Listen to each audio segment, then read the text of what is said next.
사랑하는 영락의 주 안에서 평화 인사를 전합니다. 오늘은 12월 1일 화요일입니다.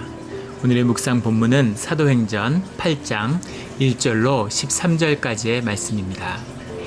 오늘의 본문 말씀 8장 1절부터의 말씀은 이렇게 시작합니다. 사울은 그가 죽임당함을 마땅히 여기더라. 그날에 예루살렘에 있는 교회에 큰 박해가 있어 사도 외에는 다 유대와 사마리아 모든 땅으로 흩어지니라. 우리 초대교회 또 우리 신약의 복음의 역사에서 가장 중요한 역할을 감당한 그런 그 사도 중에 한 명이었던 사울이 그 스데반의 그 순교의 현장에 함께 있었고 그 다음에 박해하는 자로 함께 했었다는 것, 이것은 우리에게 시사하는 바가 크죠. 큰 박해가 임하고 교회가 완성되고 교회가 이루어지고 예루살렘 교회가 이제 꽃을 피우겠지 하고 하던 때 큰 박해와 큰 시련이 임한 것입니다. 그래서 교회가 깨지고 사람들이 모두 흩어져 버린 것이죠. 근데 참 신비한 것은 이 깨어짐과 흩어짐을 통해서 주님의 복음이 퍼져나가기 시작한 거죠. 늘 순교와 박해는 교회와 복음의 역사의 밑거름이 되었습니다. 이것이 그 보이지 않는 이 실제의 역사, 겉으로 보이는 현상의 세계가 아니라 보이지 않는 이 실제의 역사, 본질의 역사에서 움직이는 하나님의 섭리죠. 늘 박해와 순교와 그런 어려운 자리에서 이제 복음이 피어나는 것입니다. 그것이 복음의 신비죠. 예수 믿고 잘 되고 예수 믿고 복 받는 걸 보여줘야 사람들이 하나님 따를 것 같은데 그렇지 않은 것이죠.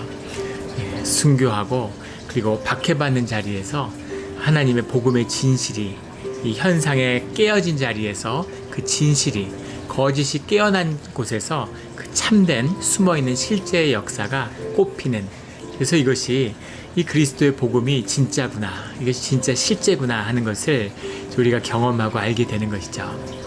저도 처음에는 복음의 역사를 잘 몰랐던 것 같아요. 지금도 잘 모르죠. 알아가는 과정에 있지만 제가 처음에 이제 20여 년 전에 예수 믿고 주님을 영접했을 때에는 저도 그렇게 생각했습니다. 제가 이제 예수 믿고 잘 되고 우리 가족 중에서 대가족인데 제가 처음으로 교회에 나가게 됐는데 제가 좀 이제 예수 믿고 잘 되고 이런 모습, 복 받는 모습을 보면 가족들이 이제 교회로 오겠지 이런 생각이 들었어요. 열심히 가족들 위해서 기도했는데 정말 10년이 지나도록 매일 기도해도 단 한 명도 교회로 가는 인도되는 사람이 없었습니다. 그런데 가서 이제 뭐 교회에서 전도사하고 뭐 눈으로 보면은 사실은 그 삶이 점점 잘 되는 건데 눈으로 보면 점점 안 되는 것처럼 보이는 거죠.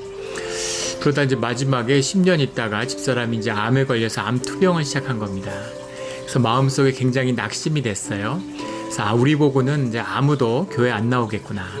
예수 믿고 좀 잘 되는 걸 보여줘야지 예수 믿고 이렇게 되면 누가 교회에 나오겠나, 이제 이런 생각이 들었습니다.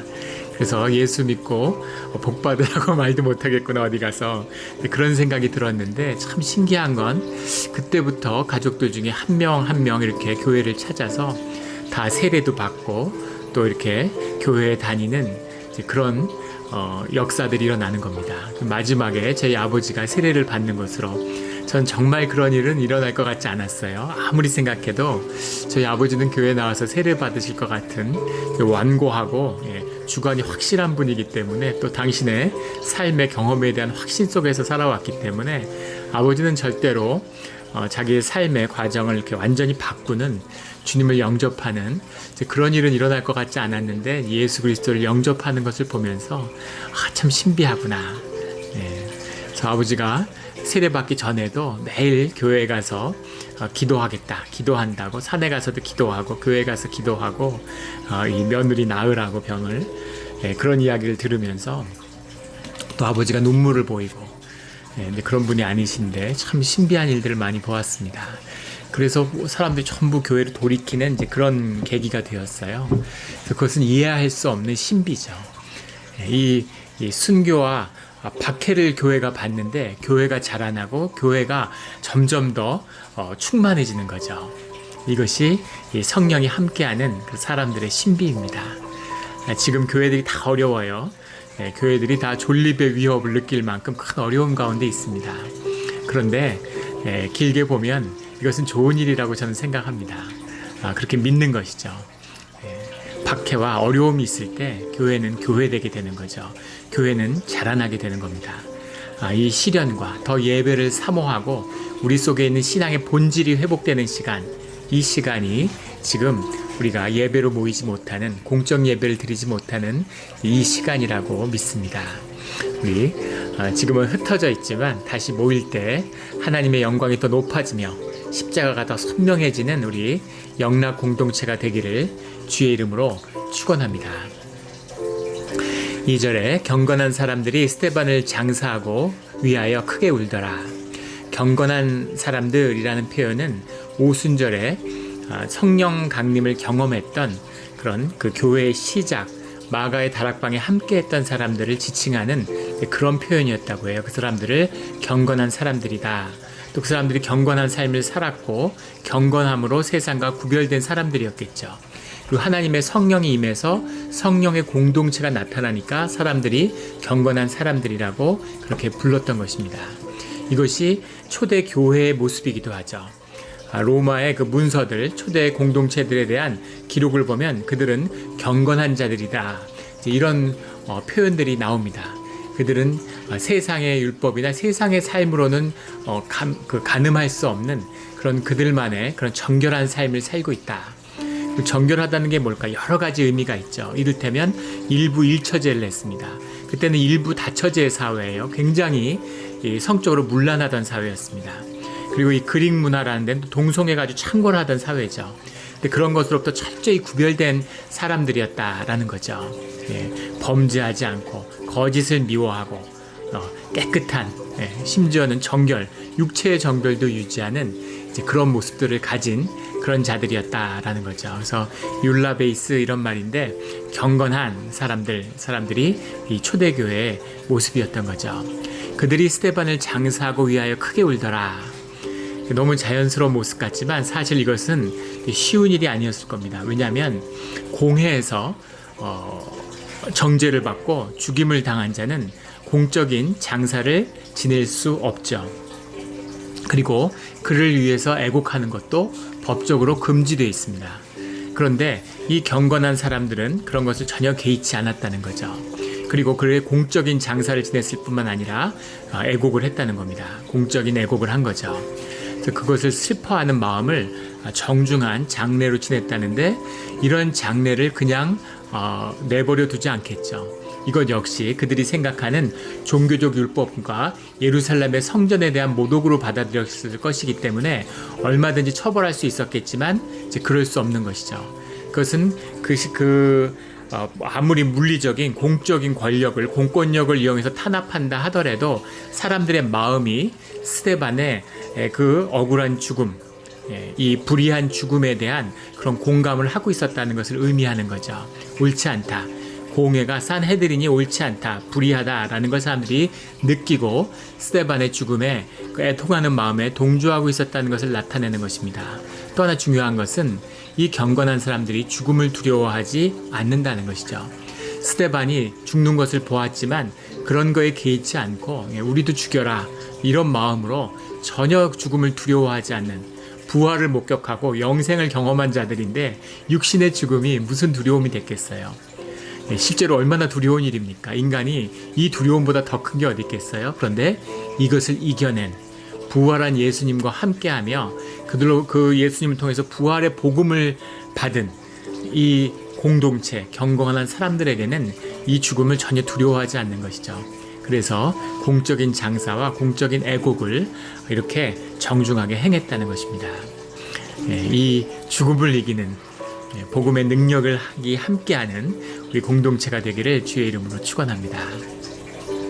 3절에 사울이 교회를 잔멸할새 각 집에 들어가서 남녀를 끌어다가 옥에 넘기니라. 교회는 깼지만 이제 사람들이 피해 있는데 가택 수색을 해서 거기에 속한 사람들이 누구였는지, 공동체 소속의 사람이 누구였는지를 알아내서 끌어다가 옥에 가두는 이제 그런 박해가 시작되었다는 거죠. 그래서 오랜 기간 계속되는 기독교 박해의 시작입니다. 기독교의 박해가 예루살렘에서 시작된다는 게 참 아이러니한 것이죠.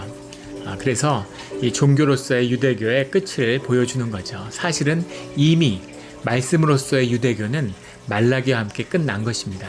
그리고 흔히 말하는 회당 유대교라고 하는 것은 말 그대로 종교일 뿐이죠. 사람들이 만들어낸 하나님에 대한 기억과 흔적으로 만들어낸 거짓의 종교일 뿐이라는 사실을 보여주고 있는 것입니다. 4절에 그 흩어진 사람들이 두루다니며 복음의 말씀을 전할세. 죽음의 위협이 있고 쫓겨가고 도망다니지만 그 복음의 말씀이 자기 삶의 중심이 되었기 때문에 어디 가든 이제 그것을 전하고 그것을 나누는 것이죠. 처음에 그 복음을 영접하고 주님을 영접했을 때는 진짜 제정신이 아니었던 것 같아요. 제가 뉴욕에 있을 때 주님을 영접했는데 이민교회에서 이제 만나는 사람마다 그게 삶의 전부고 삶의 중심이니까 복음을 전도하는 일밖에 관심이 없는 거죠. 그때 예전에 한국에서 알던 이제 한 부부를 만났는데 그분들도 유학 와 있는 가정이었어요. 그래서 오랜만에 만났는데 같이 밥을 먹으면서 계속 이제 하나님 얘기, 교회 얘기, 그리고 교회 나가야 된다, 예수님 믿어라, 이제 그 얘기만 하는 거죠. 그리고 끝나고 오는데 저희 집사람의 얼굴이 이제 붉게 돼 있는 거예요. 정말 당신 왜 그러느냐고 저한테. 아니 오랜만에 만났으면 안부도 묻고 어떻게 지냈는지 삶도 나누고 좀 그래야지 왜 그러느냐고 도대체. 근데 이제 처음에는 그래서 저도 아차하는 생각이 들었는데 모든 관심이 이제 복음밖에 없는 것이죠. 그거는 이제 미숙함이죠, 신앙에. 삶이 나눠지고 삶 가운데 복음이 함께하는 것인데 처음에는 뭐 다른 건 아무 관심 중요하지 않고 복음만 중요한 것이죠. 그래서 만나면 막 예수 믿으라 그 얘기만. 지금은 이제 그렇지 않습니다. 삶이 나눠지고 그 사람이 준비되고 자원하는 심령이 있어야 복음을 영접할 수 있다는 걸 알게 됐기 때문에 지금은 뭐 서두르거나 조바심을 내지 않죠. 그렇게 해서 되는 게 아니라는 것을 이제는 압니다. 처음에 교회 나가고 복음을 듣고 예수 그리스도를 영접했을 때 그 마음은 충분히 이해하죠. 만나는 곳마다 가는 곳마다 복음의 말씀을 전할 수밖에 없는 것입니다. 5절에 빌립이 사마리아 성에 내려가 그리스도를 백성에게 전파하니 우리가 빌립의 말을 듣고 행하는 표적도 보고 한 마음으로 그가 하는 말을 따르더라. 그 말씀이 있는데 살아계신 말씀 가운데 성령이 함께하니까 표적이 나타났다는 거죠. 그래서 말씀이 살아있고 공동체가 살아있고 이 경건의 비밀이 지켜지는 곳에는 반드시 주님이 하시는 표적과 이적이 나타나게 되어 있는 것이죠. 그래서 사람들이 그것을 보고 한 마음이 합하여져서 이겁니다. 한 마음이 되는 것. 이것이 복음의 역사예요. 영이 일어나고 성령이 깨어나면 성령으로 인하여서 우리의 심령이 깨어나서 영이 살아나면 그 영이 연합해서 한 마음, 한 영이 될 수밖에 없는 것이죠. 원래 영은 하나니까. 우리 육신에 갇혀 있어서 모두 영이 나눠져 있는 것 같은데 사람들이 그 영의 활동 때문에 하나로 뭉치고 하나가 되고 싶은 것이죠. 그런데 육을 다루지 못하니까 모이면 육 때문에 싸우고 육 때문에 갈등이 있고 육 때문에 시기하는 것이죠. 그걸 이겨내고 영을 하나로 이루는 것, 이것이 교회의 비밀이고 그리고 하나님 나라의 비밀입니다. 빌립의 말을 듣고 표적을 보고 그가 하는 말을 따르더라. 이 빌립이 누구냐 하는 것인데 이 빌립을 어떤 사람은 사도, 12사도 중에도 빌립이 있고 7 집사 중에서도 이제 빌립이 있죠. 그래서 어떤 사람들은 사도다 얘기하는데 집사로 세움받은 사람 중에 있는 빌립이 맞을 거라고 봅니다. 왜냐하면 14절에 보면 이 빌립의 사역의 이야기를 듣고 베드로와 요한을 예루살렘에 있는 사도들이 보냈다라는 말씀이 나오죠. 만약에 빌립이 사도들의 한 명이었으면 굳이 베드로와 요한이 내려갈 필요가 없었을 겁니다. 그래서 이 집사 빌립의 사역을 통해서 나타나는 일을 듣고 그리고 사도들이 내려갔다, 파송을 받았다 이렇게 보는 것이 이제 맞겠죠. 그래서 여기에 빌립은 복음을 전도하는 빌립은 집사 빌립이라고 보는 것이 맞겠습니다. 사도 빌립이 아니고. 그런데 그 능력을 행하는 주체가 성령님이라는 사실이 이 8장 전체에 흐르는 중요한 메시지예요. 그래서 누가 행했느냐가 아니라 그것을 행하는 주인이 성령 하나님이시다 이거죠. 그것이 중요한 것입니다. 그래서 이 사도들에게 나타난 이적이 빌립에게 나타나는 것은 너무나 당연한 것이죠. 7절에 많은 사람에게 붙었던 더러운 귀신들이 크게 소리를 지르며 나가고 또 많은 중풍병자와 못 걷는 사람이 나으니 아픈 자들이 낫고 그리고 귀신을 쫓는 그런 예수 그리스도의 사역, 이 사도들에게 나타났던 사역이 이제 이 집사들 가운데서도 나타나고 있는 것입니다. 이런 일들이 늘 일어나야 되는 것이죠. 병을 아픈데 기도하면 낫는 것, 이것이 하나님의 뜻으로 이루어지는 것입니다. 표적이라 그러면 사람들은 자꾸 이렇게 생각을 해요. 기도를 하면 기도가 끝나자마자 나야 하나님의 일이라고 생각하는 거죠. 그렇지 않습니다. 저희 애들도 키우면서 한 중학교 가면서부터는 거의 아픈 일이 없는데 또 미국에 와 있었기 때문에 아프지 않은 것 같기도 하고, 한국에 있을 때는 아이들이 굉장히 자주 아팠습니다. 공기 때문이었던 것 같기도 하고, 또 그때는 왜 그랬는지 지난 10년을 되돌아보면 아이들이 거의 아픈 적이 없었어요. 근데 그 전에 10년을 보면 아이들이 진짜 많이 아팠습니다. 어릴 때는 뭐 크게 아파서 병원에도 오래 다니고 그랬는데, 근데 애들이 아플 때마다 기도하죠. 애들이 아프면 감기를 걸리던 어딜 다쳤던 늘 기도합니다. 근데 기도해서 안 나은 적이 한 번도 없었어요. 그런데 또 기도를 마치자마자 나은 적도 한 번도 없었습니다. 하나님으로 이루어 기도했고 하나님께 맡겼기 때문에 하나님이 고쳐주신 것이죠. 하나님이 약으로 고쳐주실 수도 있고, 하나님이 그냥 참고 견디다가 낫게 해줄 수도 있고, 또 하나님이 의사를 통해서 낫게 해줄 수도 있고, 그것은 하나님이 쓰시는 도구이고 방법이고 통로인 것이죠. 그 모든 것을 행하는 것은 주님이십니다. 사람이 사람을 고치지 못해요. 의료의 기술이 발달해서 마치 의료 기술이 사람을 고치는 것처럼 그렇게 이야기들을 하죠. 그런데 현대 의학 기술 이렇게 발전한 것처럼 보이지만 사실은 감기를 고칠 수 없다고 그러죠. 증상만 다루는 거지, 감기를 치유하는 것도 결국은 우리 몸의 생명입니다. 생명의 능력, 치유하는 능력인데 그 생명의 능력이 주님께 있는 것이죠. 주님이 그것을 다루실 수 있는 겁니다. 그래서 병원의 치료나 의사 선생님의 도움을 잘 받아야 돼요. 또 어떤 분들은 기도한다고 그걸 거부하는 것인데 그렇지 않아요. 세상의 모든 것이 주님의 손아래 있는 것입니다. 주님이 지으지 않으신 게 어디 있겠습니까? 그래서 모든 방법, 통로들 가운데에서 분별하며 기도하며 주님이 어떤 길을 쓰실 것인가, 정말 기도만으로 나을 수도 있고, 누구에게 기도 받아서 나올 수도 있고, 새로운 약 때문에 나올 수도 있고, 여러 방법들이 있는 것이죠. 운동하고 건강해져서 나올 수도 있는 것이고, 그런 일들을 통해서 병이 낫는 사역이 있어야 되는 겁니다. 그리고 사단의 권세, 사단의 사역을 쫓는 일들이 또한 일어나야 되는 것이죠. 이것이 중요한 것입니다. 예전에 한 교회 목사님한테 이야기를 듣는데, 지난 10여 년 동안 이 베이 지역에서 많은 교회들이 쓰러지고 무너졌습니다. 저희 몬트레이 교회도 그 교회 중에 하나죠.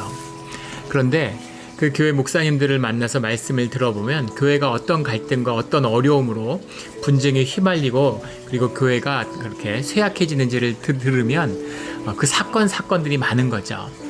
한 목사님한테 그 사건들을 한번 쭉 다 들은 적이 있는데, 우리 그 이스트베이에 있는 한 교회인데 한 200여 명이 되고 교회가 아주 단단한 교회고, 자기 좋은 그런 교회 성전도 갖고 있고 이런 교회였어요.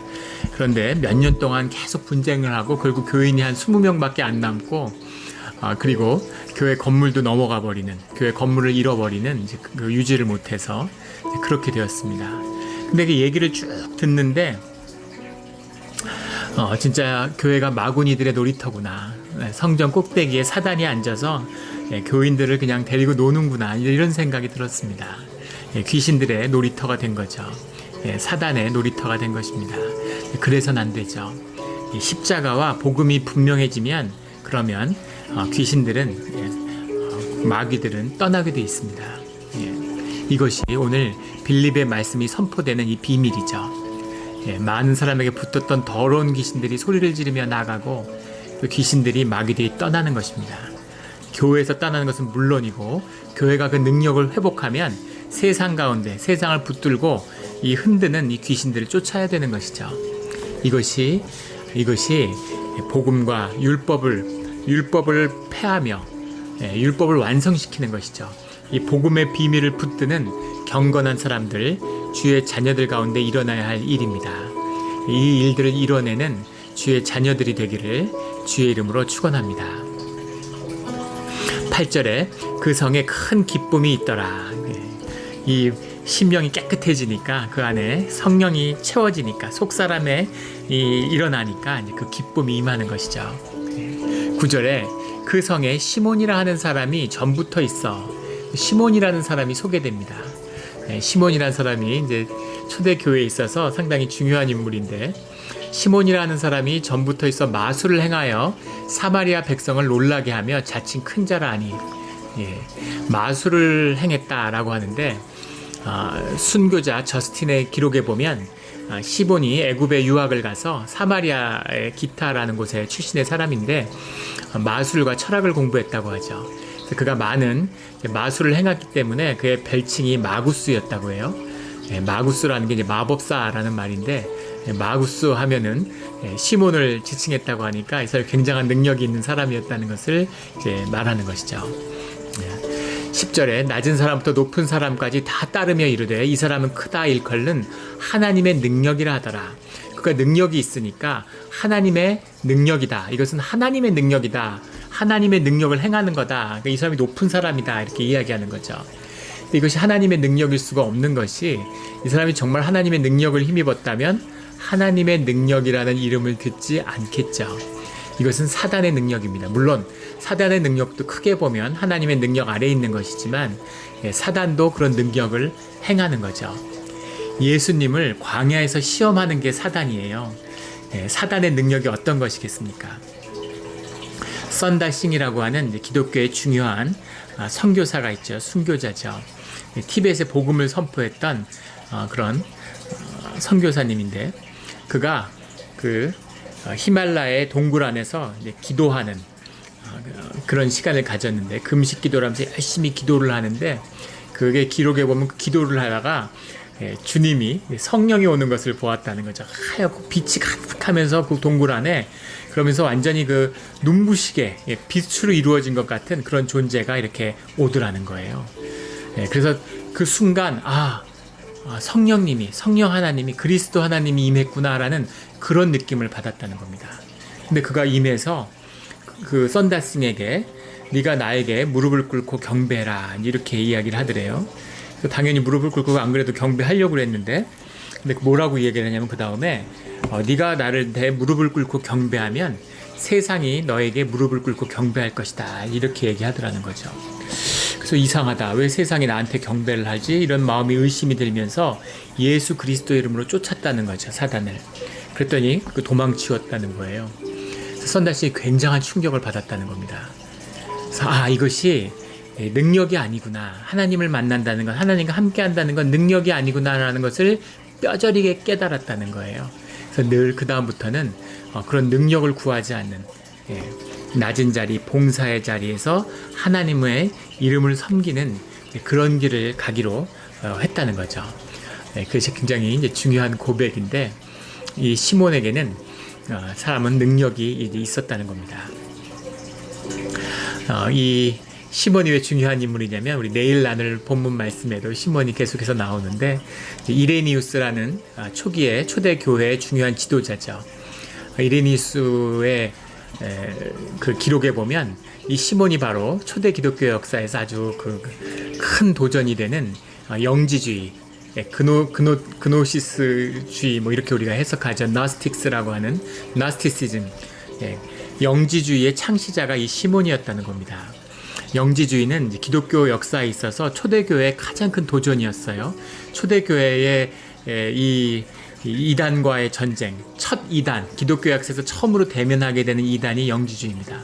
그 영지주의의 도전이 얼마나 거셌는지 이것을 극복하는데 정말 오랜 시간과 오랜 어려움이 있었죠. 영지주의라는 걸 뭐 오래 길게 나눌 수는 없지만, 이 영의 역사와 육의 역사가 하나인데 이것을 분리하는 이원론이 본질입니다. 그 영만 진짜라는 거죠. 그래서 주님의 부활이 영적 부활이고 주님의 본질이 영이라는 거죠. 육인 하나님, 육이신 예수 그리스도를 부인하는 겁니다. 능력이 있고 경건하고 오직 하나님이신 진짜 인간은 아니었던 예수님이라는 거죠. 그런데 예수님은 100% 하나님이셨지만 100% 사람이셨죠.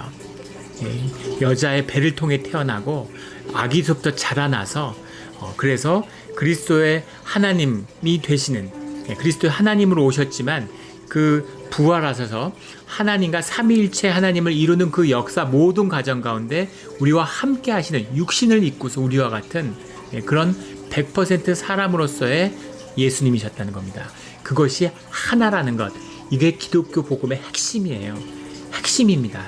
인카네이션이라고 하는 성육이 이 성육을 부인하는 거죠. 그리고 이 영지라고 하는 너스틱의 깨달음, 이 영적인 지혜가 이 복음의 핵심이다, 이렇게 이해하는 것입니다. 이런 사람들은 능력을 추구하는 거죠. 능력이 있다고 주의 사람이 되는 것이 아니죠. 시몬은 하나님의 능력이라고 불릴 만큼 무슨 일을 행했을까? 구체적인 기록은 없지만 그 당시에 마술사들도 귀신을 쫓고 병을 낫게 하고 이런 일들을 했다는 거죠. 그리고 별점을 보고 미래일을 예언하고 이런 일을 했는데 이런 일들을 사단이 도와주고 사단의 능력이 있으니까 이런 일들이 지속적으로 11절에 보면 오랫동안 그 마술에 놀랐으므로 이 일들이 오랫동안 있었다는 건 그가 사단에 붙들린 자다라는 것을 보여주고 있는 거죠. 사단의 역사가 그와 함께하고 있다는 겁니다. 12절에 빌립이 하나님의 나라와 및 예수 그리스도 이름에 관하여 전도함을 그들이 믿고 남녀가 다 세례를 받으니, 기가 막힌 말씀이죠. 하나님의 나라와 예수 그리스도 이름에 관하여 전도함을 듣고 그들이 세례를 받았다라는 겁니다. 빌립에게 세례를 받은 자는 하나님 나라에 관한 말씀을 듣고 세례를 받은 거죠. 13절에 시몬도 믿고 세례를 받은 후에 시몬도 분명히 믿었다고 나옵니다. 그리고 세례를 받은 후에 전심으로 빌립을 따라다니며 그가 마음을 다해서 빌립과 함께 빌립의 사역에 동참했다는 거죠.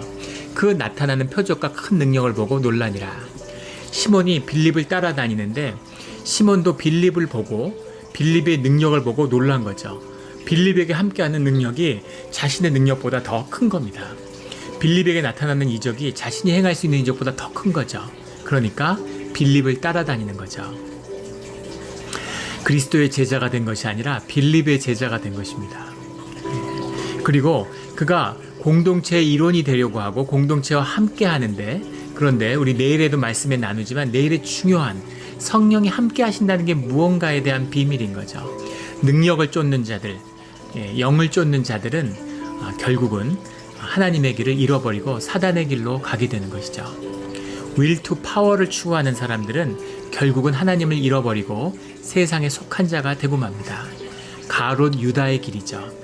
처음에 주님의 능력을 보고 주님을 따랐을 거예요. 많은 사람들이 주님을 따르죠. 근데 주님은 말씀하십니다. 너희들은 먹고 배불러서 나를 따르는 것이다. 이렇게 말씀하시죠. 능력이 있고 내가 내 꿈이 있는데 내 꿈을 이루고 싶은데 꿈을 못 이루죠. 세상에서. 세상에서 꿈을 이루려면 사단에게 자기 영혼을 팔아야 되는 것이죠. 꿈이 안 이루어지는 겁니다. 경쟁이 치열해요.